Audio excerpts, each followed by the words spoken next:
ಸುವೆ ನನ್ನ ಜೀವಮಾನವೆಲ್ಲ ನಿನ್ನನ್ನೇ ಸಂಪಾದಿಸುವೆ, ನಿನ್ನನ್ನೇ ಸಂಪಾದಿಸುವೆ, ಪ್ರೀತಿಸುವೆ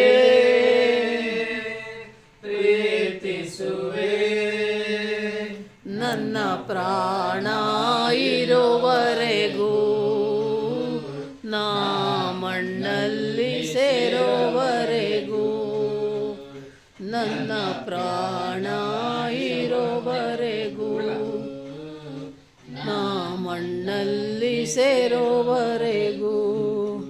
ಪ್ರಾರ್ಥನೆ ಮಾಡೋಣ.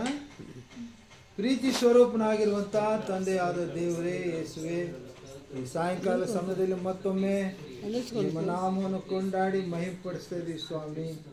ನಿಮಗೆ ಸ್ತೋತ್ರವಾಗಲಿ ದೇವ. ಈ ದಿನ ಉದಯ ಕಾಲದಿಂದ ಇಲ್ಲಿವರೆಗೆ ನಮ್ಮೆಲ್ಲರನ್ನು ಕಾಪಾಡಿದ್ದೀರಿ, ನಿಮ್ಗೆ ಸ್ತೋತ್ರ. ಹಾಗೂ ಈ ದಿನದ ಆ ಸಂಭ್ರಮೆಯಲ್ಲೂ ಕೂಡ ನೀವು ಮಹಿಮೆ ಹೊಂದಿದ್ದೀರಪ್ಪ, ನಿಮ್ಗೆ ಸ್ತೋತ್ರ. ವಿಶೇಷವಾಗಿ ಸಾತ್ವಿಕಗಳಿಗಾಗಿ ಪ್ರಾರ್ಥಿಸ್ತೀನಪ್ಪ.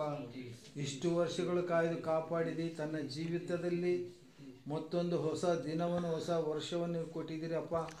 ಅದಕ್ಕಾಗಿ ಸ್ತೋತ್ರ ಸಲ್ಲಿಸ್ತಾ ಇದ್ದೀವಿ. ಮಗಳಿಗೆ ನಿನ್ನ ದಯಾ ಕಿರೀಟವನ್ನು ಕೊಡ್ರಿ. ಬರುವ ದಿನಮಾನಗಳಲ್ಲಿ ನಿನಗೆ ಅಪ್ಪ ಸಾಕ್ಷಿ ಮಗಳಾಗಿರ್ಲಿಕ್ಕಾಗಿ ಸಹಾಯ ಮಾಡಿರಿ. ಆಗ ಭವ್ಯವಾದ ಭವಿಷ್ಯತ್ತನ್ನು ಕೊಡ್ರಿ ಸ್ವಾಮಿ. ಮಗಳ ಜೀವನದಲ್ಲಿ ನೀನು ಅದ್ಭುತ ಆಶ್ಚರ್ಯ ಸ್ವಸ್ಥತ ಶುಭ ಕಾರ್ಯಗಳನ್ನು ಮಾಡಿರಿ ಸ್ವಾಮಿ. ನಿಮಗೆ ಸ್ತೋತ್ರಪ್ಪ. ಈ ಕುಟುಂಬವನ್ನು ದೀವಿಸಿರಿ, ಆಶೀರ್ವದಿಸಿರಿ. ಈ ಕುಟುಂಬದ ಗೌರವಕ್ಕಾಗಿ ಮಗಳು ಜೀವಿಸಲಿಕ್ಕಾಗಿ, ನಿನ್ನ ನಾಮ ಮಹಿಮೆಗಾಗಿ ಜೀವಿಸಲು ಸಹಾಯ ಮಾಡಪ್ಪ. ವಿದ್ಯಾ ಬುದ್ಧಿ ಜ್ಞಾನ ಜ್ಞಾಪಕ ಶಕ್ತಿ ಆರೋಗ್ಯ ಆಯುಷ್ಯ ಅಭಿಷೇಕಗಳನ್ನು ಕೊಟ್ಟು ಕಾಪಾಡಿ. ಬಂದಿರುವಂಥ ಅಪ್ಪ ಶಂಕರನಿಗಾಗಿ ಮಹಂತೇಶ್ಗಾಗಿ ಈ ಗ್ರಾಮಕ್ಕಾಗಿ ಪ್ರಾರ್ಥಿಸ್ತೀನಿ, ಸಭಿಗಾಗಿ ಪ್ರಾರ್ಥಿಸ್ತೀನಿ, ಸಭಿಕರಿಗಾಗಿ ಪ್ರಾರ್ಥಿಸ್ತೀನಪ್ಪ.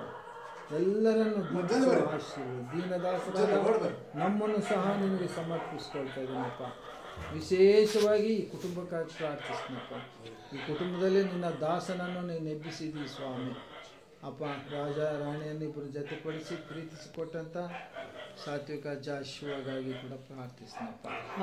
ಈ ಕುಟುಂಬದಲ್ಲಿ ಇವರ ಕೊರತೆಗಳನ್ನು ನೀಗಿಸು. ಈ ಮಕ್ಕಳನ್ನು ಅಪ್ಪ ನೀನು ಅತಿ ಹೆಚ್ಚಾಗಿ ನಿನಗಾಗಿ, ನಿನ್ನ ರಾಜ್ಯಕ್ಕಾಗಿ, ನಿನ್ನ ನೀತಿಗಾಗಿ, ನಿನ್ನ ನಾಮ ಮಹಿಮೆಗಾಗಿ ಉಪಯೋಗಿಸ್ಕೊ ಸ್ವಾಮಿ. ಎಲ್ಲವೂ ನಿನ್ನ ಸಮರ್ಪಿಸ್ತಾ ಇದ್ದೀವಿ. ನಜರೇತಿನ ಯೇಸು ಕ್ರಿಸ್ತನ ನಾಮದಲ್ಲಿ ಪ್ರಾರ್ಥಿಸಿ ಬಿಡು ಹೊಂದಿದ್ವಿ ತಂದೆ.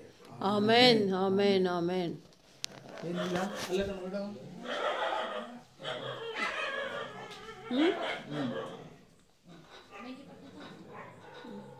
ನಾ